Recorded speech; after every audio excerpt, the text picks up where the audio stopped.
दुनिया में मौजूद बुर्ज खलीफा आज दुनिया की सबसे ऊंची बिल्डिंग है। 6 साल में बनकर तैयार हुई इस बिल्डिंग को बनाने में $1.5 बिलियन यानी 11,200 करोड़ रुपए का खर्चा आया। इस बिल्डिंग को पूरा करने के लिए हर रोज 12,000 से भी ज्यादा वर्कर्स काम करते थे। आज इस बिल्डिंग को हर रोज 2 लाख गैलन लीटर से भी ज्यादा पानी चाहिए होता है। दुनिया की सबसे ऊंची बिल्डिंग को बनाने के लिए दुनिया के सबसे बेस्ट वर्कर्स और इंजीनियर्स की मदद ली गई थी, लेकिन इसके बावजूद इस बिल्डिंग के कंस्ट्रक्शन के दौरान एक ऐसा समय भी आया जब इंजीनियर्स को लगा कि ये बिल्डिंग कभी पूरा ही नहीं हो पाएगा। बुर्ज खलीफा दुबई में मौजूद है और दुबई एक रेगिस्तान सिटी है। गर्मियों के समय यहाँ पर टेम्परेचर 45 डिग्री सेल्सियस से भी ऊपर चला जाता है और बुर्ज खलीफा को इस तरह डिजाइन किया गया था कि इसके चारों तरफ ग्लास पैनल्स लगने थे। लेकिन जब इंजीनियर्स ने बुर्ज खलीफा पर ग्लास पैनल्स लगाना शुरू किया तो इन ग्लास पैनल्स के कारण बिल्डिंग के अंदर का टेम्परेचर 70 डिग्री सेल्सियस से भी ऊपर जा रहा था और 70 डिग्री सेल्सियस में किसी इंसान का रह पाना नामुमकिन है। इसलिए इंजीनियर्स को लगा कि अब शायद इस बिल्डिंग का काम बंद करना पड़ेगा। लेकिन उसके बाद इंजीनियर्स इस समस्या का सलूशन भी ढूंढ लेते हैं। लेकिन इसके बावजूद इंजीनियर्स के सामने इस बिल्डिंग को लेकर इतनी सारी समस्या आई कि हर मोड़ पर ऐसा लगा कि अब शायद इस बिल्डिंग का काम बंद करना पड़ेगा। लेकिन इन सब इंजीनियर्स ने नामुमकिन को मुमकिन कर दिखाया। बुर्ज खलीफा को बनाने का काम साल 2004 में शुरू हुआ। जब इसे बनाने का काम शुरू हुआ तभी से ये तय था कि ये बिल्डिंग दुनिया की सबसे ऊंची और सबसे आलीशान बिल्डिंग होगी। जो जाहिर सी बात है कि जब इतनी ऊंची बिल्डिंग को बनाना था तो इसमें कुछ ज्यादा समय लगना आम बात है। लेकिन इंजीनियर्स को इसे बनाने के लिए महज 6 साल का समय दिया गया। 6 साल का समय इंजीनियर्स के लिए इतना काम था कि 3 साल तो इसकी डिजाइन बनाने में ही खर्च होने थे और बाकी बचे 3 साल में इतनी बड़ी बिल्डिंग खड़ा कर पाना लगभग इम्पॉसिबल था। लेकिन इंजीनियर्स ने ये आइडिया लगाया कि क्यों न बिल्डिंग का काम और डिजाइन का काम साथ में ही शुरू कर दिया जाए। फरवरी 2004 में बिल्डिंग की खुदाई का काम शुरू हो जाता है और उसके बाद बिल्डिंग की कंस्ट्रक्शन और डिजाइन का काम भी साथ साथ चलता रहता है। लेकिन जब बिल्डिंग की खुदाई पूरी हुई तो इंजीनियर्स के सामने एक नई समस्या आ गई, क्योंकि बुर्ज खलीफा दुबई में बनने वाली थी और दुबई एक रेगिस्तान शहर था। यहाँ जमीन के नीचे सिर्फ रेत ही थी और इतनी रेतीली जगह पर इतनी बड़ी इमारत बनाना नामुमकिन था।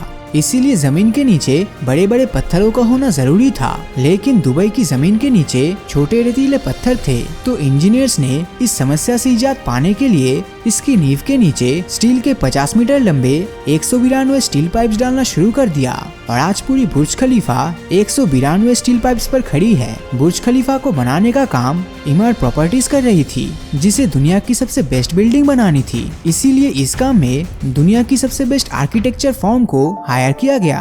बुर्ज खलीफा के आर्किटेक्चर का काम अमेरिका की Skidmore Owings and Merrill company को दिया गया। ये कंपनी अब तक कई ऐसी बिल्डिंग्स बना चुकी थी जो दुनिया में सबसे यूनिक थी। लेकिन बुर्ज खलीफा का आर्किटेक्चर बनाते वक्त इनके भी पसीने छूट गए। इस कंपनी को एक ऐसा डिजाइन तैयार करना था जिसे लाखों टन लोहे और कंक्रीट का भार उठाना था। इसके अलावा इस बिल्डिंग को इस तरह बनाना था कि इसमें पूरी लाइट नेचुरल हो। इसके बाद दिन रात मशक्कत करके इस आर्किटेक्चर फर्म ने एक ऐसा डिजाइन तैयार किया जो दुनिया में सबसे यूनिक था। बुर्ज खलीफा को बटरेस स्ट्रक्चर में बनाना तय हुआ। अब कंस्ट्रक्शन टीम तेजी से बुर्ज खलीफा के काम को आगे बढ़ा रही थी। लेकिन जब इस टीम ने एक हाइट तक बुर्ज खलीफा को बना दिया तो उनके सामने एक और समस्या खड़ी हुई। अब इंजीनियर्स के सामने ये समस्या थी कि वो कैसे नीचे बनने वाले लिक्विड कंक्रीट को ऊपर तक लाए, क्योंकि ये बिल्डिंग इतनी ऊंची थी कि कंक्रीट को ऊपर तक लाने में पूरा का पूरा कंक्रीट सॉलिड हो जाता था और इंजीनियर्स चाहकर भी इस कंक्रीट को किसी भी तरीके से तेजी से ऊपर नहीं ले जा पा रहे थे, क्योंकि इस कंक्रीट का टोटल वेट 1 लाख हाथियों के बराबर था और इतना वेट इतनी ऊंचाई पर ले जाना बहुत ही मुश्किल था। इसके बाद इस समस्या का हल निकालने के लिए दुनिया के 3 सबसे पावरफुल पंप्स की मदद ली गई। देखते ही देखते बुर्ज खलीफा के कंस्ट्रक्शन को शुरू हुए 3 साल हो चुके थे और इसके लगभग 140 फ्लोर बनकर तैयार हो गए।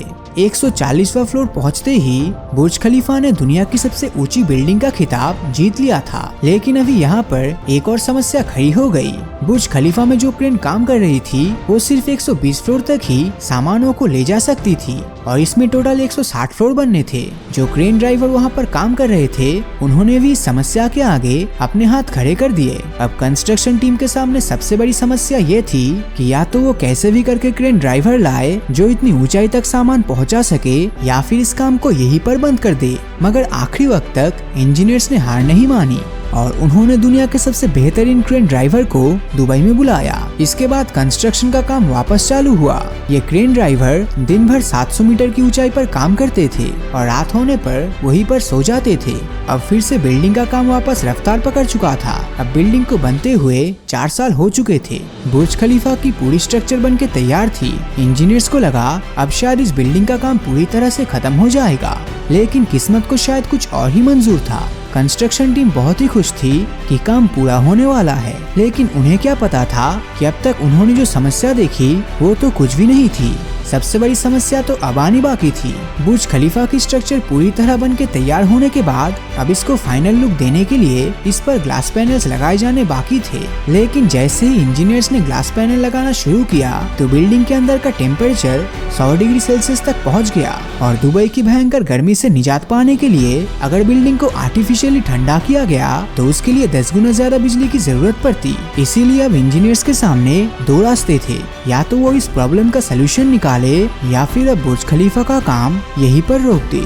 इस समस्या को सुलझाने में 18 महीने का समय लगा और फेमस इंजीनियर जॉन ज़रीफ ने इस समस्या का एक सलूशन निकाला। उन्होंने कंस्ट्रक्शन टीम को एक ऐसे ग्लास के बारे में बताया जो सूरज से आने वाली यूवी रेस को वापस रिफ्लेक्ट करता था। टीम को जॉन का आइडिया पसंद आया, लेकिन उनका ये आइडिया बहुत ही ज्यादा महंगा था। पर इंजीनियर्स के सामने कोई दूसरा चारा भी नहीं था, इसीलिए उन्हें जॉन के इस आइडिया को मानना पड़ा। जॉन ने जिस ग्लास पैनल के बारे में टीम को बताया था उस एक पैनल की कीमत $2000 थी और बुर्ज खलीफा को पूरी तरह ढकने के लिए 24,000 ग्लास पैनल्स की जरूरत थी। इसी के बाद ग्लास पैनल बनाने का काम शुरू होता है और इन्हें बनाने के लिए दुबई में ही एक फैक्ट्री बनाई गई। बुर्ज खलीफा पर लगे ग्लास पैनल्स को बनाने में 360 करोड़ रुपए का खर्चा आया और 4 महीने में ही ये ग्लास पैनल बनकर तैयार हो गए। अब बुर्ज खलीफा अपने कंस्ट्रक्शन के आखिरी साल में था और ये बनकर भी तैयार हो गया था, लेकिन इसमें अब भी एक आखिरी काम बाकी थी। बुर्ज खलीफा के सबसे ऊपर एक लोहे की रॉड लगाई जानी थी। तो अब समस्या ये थी कि इस रॉड का वजन 350 टन था और दुनिया में कोई भी ऐसी क्रेन मशीन नहीं बनी थी जो इतने वजन को इतनी ऊंचाई तक ले जा सके। अब इंजीनियर्स को इस 136 मीटर लंबी रॉड को 700 मीटर से भी ज्यादा ऊंचाई तक ले जाना था, जो अपने आप में काफी मुश्किल काम था। बुर्ज खलीफा के लॉन्च का समय भी नजदीक था और इंजीनियर्स अब भी इस रॉड को ऊपर तक नहीं ले जा पा रहे थे। आखिर में ये तय किया जाता है कि इस रॉड को कई टुकड़ों में बांटकर बुर्ज खलीफा के ऊपर ले जाया जाएगा और वहीं पे इसे असेंबल किया जाएगा। इसके बाद इस रॉड को कई टुकड़ों में बांटकर ऊपर ले जाकर असेंबल किया जाता है और रॉड के असेंबल होते ही बुर्ज खलीफा बनकर पूरी तरह तैयार थी। लेकिन अब भी दुनिया के लिए इसे खोलने से पहले एक काम बाकी था और वो था इसकी सफाई करना, क्योंकि इतने सालों तक चली कंस्ट्रक्शन के कारण पूरी बिल्डिंग के चारों तरफ धूल जम गए थे। इसीलिए उस धूल को साफ करना जरूरी था, लेकिन उस समय ऐसी कोई मशीन नहीं थी जो 800 मीटर से भी ज्यादा ऊंची बिल्डिंग की सफाई कर सके। इसीलिए वर्कर के पास एक ही ऑप्शन था कि वो अपने हाथ से ही इसे साफ करे। इसके बाद कई हजारों वर्कर्स ने एक साथ मिलकर अपने हाथों से बुर्ज खलीफा को पूरी तरह साफ किया और फिर 4 जनवरी 2010 को इसे आम लोगों के लिए खोला गया। बुर्ज खलीफा को पूरी तरह बनने में इतनी सावधानी बरती गई कि इसके पूरे कंस्ट्रक्शन के दौरान सिर्फ एक ही वर्कर की मौत हुई थी। आज बुर्ज खलीफा दुनिया भर में इतनी फेमस है कि यहाँ पर महज 10 सेकंड के एड्स के लिए एडवर्टाइजर्स को करोड़ों रुपए खर्च करना पड़ता है। तो दोस्तों, आज के वीडियो का लाइक टारगेट रखते हैं 12,000। देखते हैं पूरा होता है कि नहीं। तो अगर ये वीडियो आपको अच्छा लगा हो तो इस वीडियो को लाइक और अपने दोस्तों के साथ शेयर करना मत भूलना। और अगर अभी तक आपने हमारे चैनल को सब्सक्राइब नहीं किया है तो सब्सक्राइब करके नोटिफिकेशन बेल को ऑन कर दीजिए, क्योंकि मैं ऐसी वीडियोस हर हफ्ते लाता रहता हूँ। तो मिलता हूँ आपसे अगले वीडियो में और हमेशा की तरह थैंक्स फॉर वॉचिंग।